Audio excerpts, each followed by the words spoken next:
पुराने शहर के कालापत्थर पुलिस स्टेशन लिमिट्स में तालाबंद इलाके में उस वक्त कशीदगी देखने को मिली जब बीजेपी की स्ट्रेट कॉर्नर मीटिंग में मकामी एमआईएम कॉरपोरेटर के हामियों ने मुबैना तौर पर कुछ गड़बड़ की और एतराज का इजहार किया।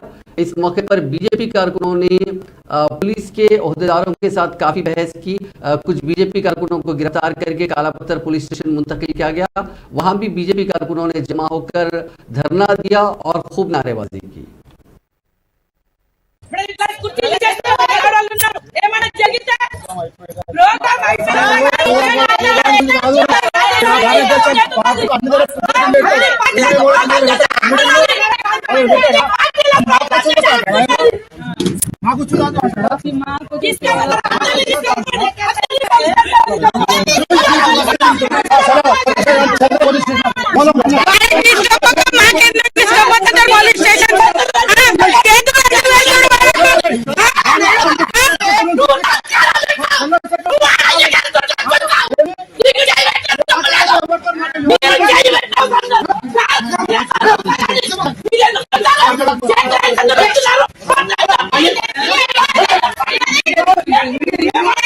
చేసుకున్నారు